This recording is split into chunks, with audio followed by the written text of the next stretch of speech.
여러분 안녕하세요. 전 김혜진이고 today I'm going to be talking about the differences between Chinese and Korean and Japanese. So just to give you a background, I'm in 5th level Chinese right now, business Chinese, and 4th level Korean. And this is only my second semester taking Japanese, so I'm definitely not as high of a level in Japanese as Chinese and Korean, but I mean, like, I think since I have the foundation, I know like the basic parts of Japanese enough to compare them with Chinese and Korean. Yeah. Okay, so let's get started. Okay, so number one, pronunciation. So I'm just gonna go in order from easiest to hardest for all of these. Yeah. Okay. So I put the easiest as Japanese because almost all of the sounds in Japanese, we have the same sounds in English. So, and also the sounds in Japanese, it's really similar to Spanish. So a lot of us learn Spanish in like high school or middle school. And so if you have a background in learning Spanish, it'll be really easy for you to learn Japanese. And for me, the hardest part of Spanish was rolling the R's. And Japanese doesn't have rolling R's, so it's just easy. Okay. So then number two, Korean. So Korean does have some sounds that are a bit different from English, like the R, L sound, and then they have some like double consonant sounds, which we aren't really used to in English. I don't think we have them that much, or at least we don't really realize we have them maybe. So in that regard, I guess Korean is a little bit more difficult in pronunciation than Japanese, but I still don't think it's that hard. And I mean, once you practice speaking for a while, you'll get better. And like for me, I watch a lot of dramas, so that'll help with your pronunciation if you can like repeat after native speakers in practice. And so number one, the hardest, Chinese. So Chinese has a lot of sounds that aren't in English. So that's a little bit of a challenge. I don't think they're that hard to pick up. We just have to like acknowledge that they're there, and once you know that they're there, it's not too hard to get better at them. But I think the hardest part of pronunciation of Chinese is all the tones, because a word with the same, like basically the same consonant vowel sound, like for example, M-A, ma, that has, I guess, 5 different tones, because there's 4 tones and then there's a neutral tone, so I guess 5 total. So depending on the tone, it's a different meaning, which can be really confusing. And when you're memorizing vocab words, you have to take that into account. So sometimes you can say like the same sound, but if it's a different tone, it has a completely different meaning. So you can accidentally like curse someone out or something. Yeah, so that can be confusing. Okay, so number 2, reading and writing. So this one was pretty easy to tell which one's the easiest. Korean, because the alphabet that they use now, called Hangul, was invented by King Sejong, and he was a linguist, and he developed it in a very linguistic way, so it was meant for the common people to be able to read, because before that they were all using Chinese characters, even though the grammar between Chinese and Korean is so different, so it was really difficult for them to read, and only the educated could read the characters. So he wanted to make it so everyone could all be literate, and he increased the literacy rate by a lot. I don't remember what it was, but a large amount. So Korean, one of the nicknames is the alphabet that can be learned in one morning. I think that's what it was. And that is so true. I learned Hangul in one day, and so the beauty of that alphabet is that even if you don't know what words mean, you can still read them.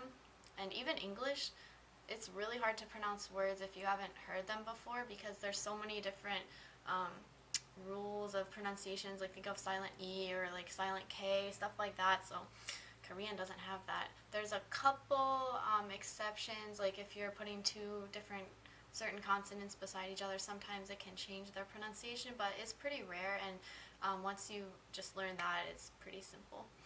Okay, so number 2, Chinese.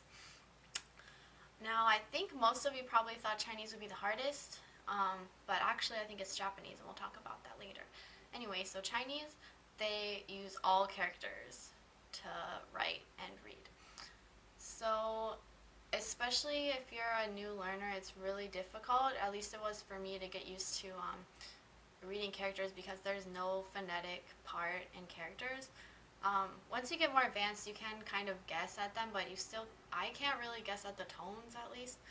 So you can kind of guess at how to read them, but like even now, I'm in 5th year Chinese and I still can't really guess them all. Maybe I'm just bad, but yeah, it's definitely not easy.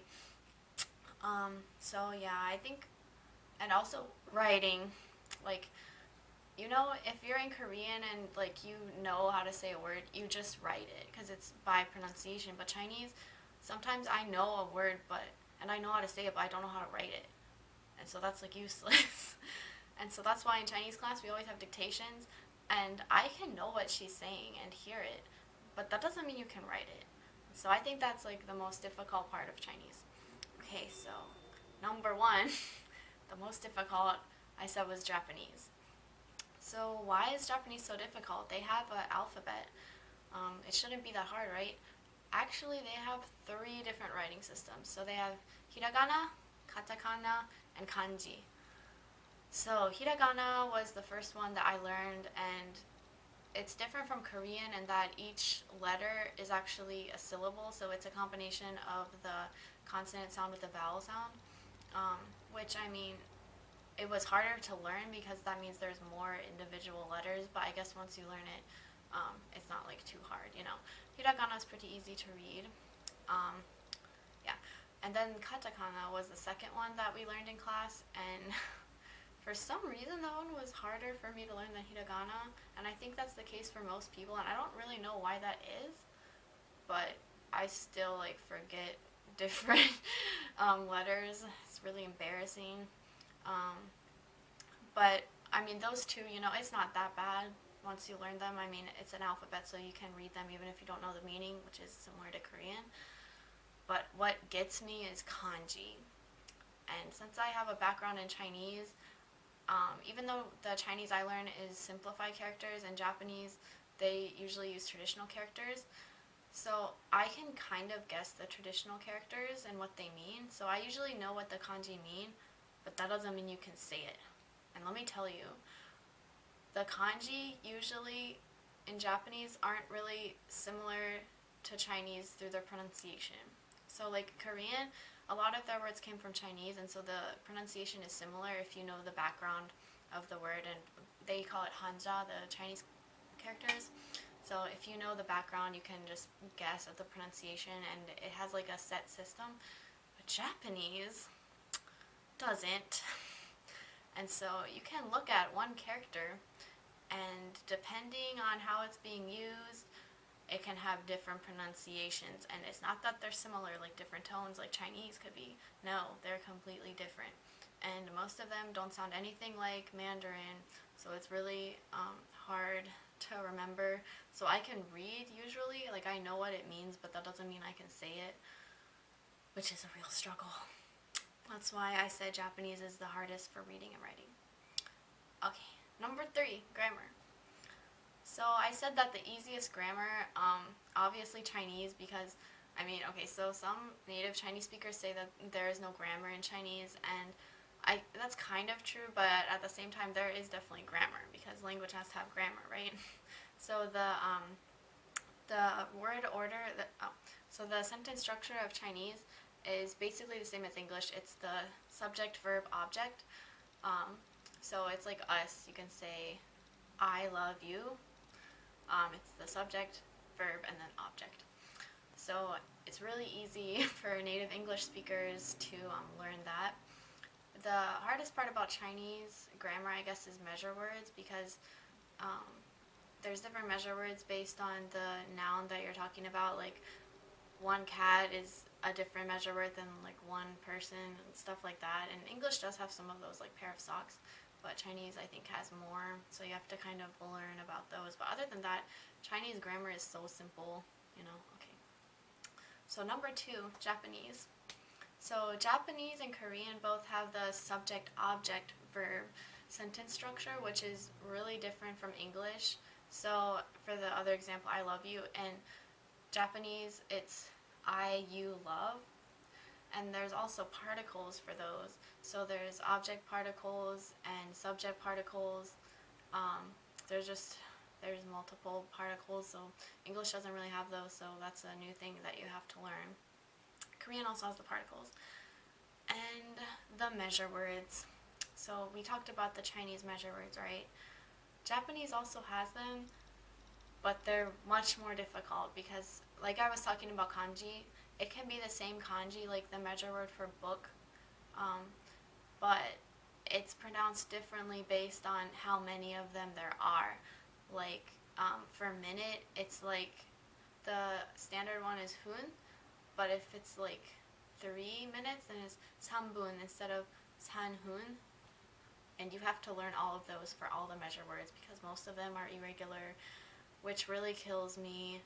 So that makes the numbers harder, that makes the measure words harder. It's just complicated. Other than that, the grammar wasn't that hard for me to learn since I already had the background in Korean, but if you don't have background in Korean or that type of language, then it's probably harder for you to get adjusted to that, to the subject, object, verb structure, but it's not that bad once you get used to it. And number one, Korean. So as I was saying, Korean grammar is really similar to Japanese grammar, but for me the hardest was, well, one of the hardest aspects is that they have two different number systems, and I still can never remember which numbers to use for which occasion. Like, if you're saying dates, that's one set of numbers. If you're counting something, that's a different set of numbers. If you're doing money, that's a different set of numbers. It's just like there's two sets of numbers. There's the native Korean numbers and then the Sino-Korean numbers, which come from Chinese, so it's pronounced similarly to the Chinese ones. And you just have to know when to use them both, and I never know, which is really embarrassing. And oh, something I forgot to mention about Japanese, both Korean and Japanese, they have different levels of formalities because in those cultures, respect is really important to them. So you'll conjugate the verb based on who you're talking to. So if you're talking to a child, it's going to be a different, it can even be a fully different verb, but it's definitely going to at least have a different ending when you conjugate the verb. So talking to a child, talking to your boss, talking to your parents, or like a stranger, it's all a different formality conjugations. I haven't gotten there yet in Japanese, but I've heard that it's there because Japanese and Korean are pretty similar. Even though they're not in the same language family, there's a lot of similarities between them. And something I thought that made Korean more difficult than Japanese was that they conjugate the adjectives. What I mean by that is if there's an adjective that is describing a noun, then, for us we would say like tall girl, but in Korean, when you say tall, you actually have to conjugate it, and there's different ways. So there's irregular ones, and it's different depending on if it's like verb or an adjective. How you're going to describe the noun is different, and so that's like confusing for me personally. So that's why I thought Korean had the hardest grammar. Okay, number 4, I'm going to talk about overall which ones I think are easier and which ones are harder. So overall, I think Korean might be the easiest because the reading's easy, pronunciation's easy. The hardest aspect is grammar, but I mean, once you get the hang of the grammar, it's not really that hard, and it's pretty easy to keep building on it. Once you get to a higher level, you can kind of guess at certain words. Okay, so number 2, I think, is Chinese.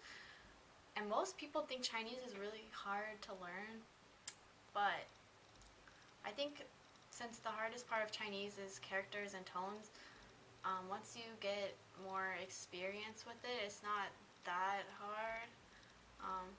Yeah, so that's why I think Chinese isn't that hard overall. And number 1, Japanese. I know I'm only in my second semester of Japanese, but it seems so hard because the grammar's hard, the measure words are hard, learning the different alphabets are hard, kanji is like super hard, and it's just so difficult. And people say if you know Chinese and Korean, Japanese will be easy. That is so not true because I went in there thinking that, and I had literally no background in Japanese, and I was suffering, and I still am suffering.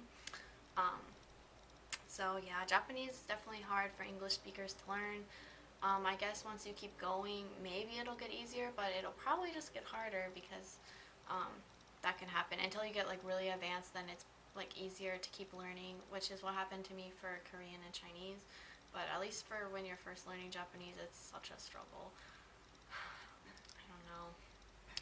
I'm jealous of all those native Japanese speakers, but I guess they think the same of English speakers, so I don't know. Anyway, I hope you guys enjoyed the video about the comparison of Chinese, Korean, and Japanese. So see you guys next time. 안녕히 계세요.